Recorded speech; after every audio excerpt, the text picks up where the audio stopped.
ഏതെങ്കിലും പദ്ധതി നടപ്പാക്കാൻ സാധിച്ചില്ലെങ്കിൽ കുറ്റം കേന്ദ്ര സർക്കാരിന്റെ തലയിൽ വയ്ക്കുകയും സക്സസ് ആയാൽ അത് സ്വന്തം കഴിവ് കൊണ്ടാണെന്ന് വീമ്പ് പറയുകയുമാണ് LDF സർക്കാരിന്റെ രീതി. ഇക്കഴിഞ്ഞ കുറച്ചു കാലങ്ങളായി ഇതുതന്നെയാണ് പരിപാടി. കേന്ദ്രം ഫണ്ട് അനുവദിക്കുന്നില്ല, വിദേശ ഫണ്ട് സ്വീകരിക്കാൻ അനുവദിക്കുന്നില്ല, വിദേശത്ത് പോകാൻ അനുവദിക്കുന്നില്ല എന്ന് തുടങ്ങി നീളുന്നു സംസ്ഥാന സർക്കാരിന്റെ പരാതികൾ. കേന്ദ്രം എന്തെങ്കിലും നടപ്പാക്കാൻ ഇറങ്ങിയാൽ അപവാദ പ്രചരണമായി സമരമായി അങ്ങനെ പോകുന്നു. എന്നാൽ കപ്പൽ കരയ്ക്കടുക്കുമ്പോൾ എല്ലാം ഞങ്ങളാ ചെയ്തത് എന്ന ഭാവവും. പിന്നെ കമ്മീഷണറിയുടെ കാര്യത്തിൽ ഒട്ടും പിന്നിലുമല്ല.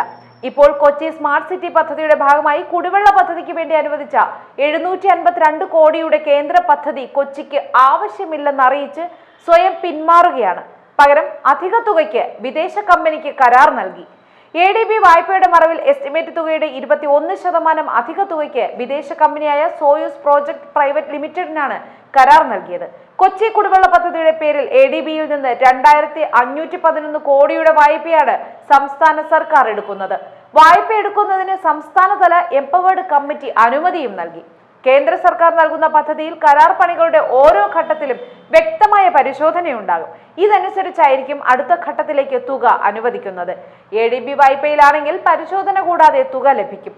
വായ്പയുടെ നിബന്ധന പ്രകാരം ജലവിതരണം സ്വകാര്യ കമ്പനിക്ക് നൽകുമ്പോൾ വെള്ളത്തിന്റെ കച്ചവട മൂല്യം കൂടുകയും സേവനങ്ങളുടെ നിരക്ക് സാധാരണക്കാർക്ക് താങ്ങാൻ കഴിയാത്തതായും വരും. നിലവിലുള്ള കുടിവെള്ള പൈപ്പുകൾ മാറ്റി പുതിയ പൈപ്പുകളാണ് സ്ഥാപിക്കുന്നത്.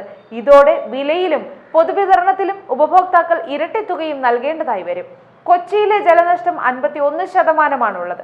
20% കുറച്ച് ജലവിതരണം കാര്യക്ഷമമാക്കുന്നതിനാണ് പദ്ധതി. പഠനത്തിന്റെ ആധികാരികതയിലും സംശയവും അഴിമതി ആക്ഷേപവും ഇതിനകം ഉയർന്നു കഴിഞ്ഞു. കൊച്ചിയിലെ ജലനഷ്ടം 35%-ഓളമേ വരികയുള്ളൂ. പദ്ധതി സംബന്ധിച്ച തർക്കങ്ങൾ ഉണ്ടാവുകയാണെങ്കിൽ ആർബിട്രേഷൻ നടപടികൾക്ക് സിംഗപ്പൂരിൽ പോകണമെന്ന വ്യവസ്ഥയിലും ആശങ്കയുണ്ട്. കേന്ദ്ര സർക്കാർ പദ്ധതിയിൽ നിന്ന് പിന്മാറി സ്വകാര്യ കമ്പനികളെ ഏൽപ്പിക്കുന്നതിലൂടെ ഇടനിലക്കാർക്ക് 10 മുതൽ 20 വരെ % കമ്മീഷനായി ലഭിക്കും. മറ്റു ജില്ലകളിലും ഇത്തരത്തിൽ സ്വകാര്യ കമ്പനികളെ ഏൽപ്പിക്കാനുള്ള ശ്രമവും നടന്നു വരികയാണ്.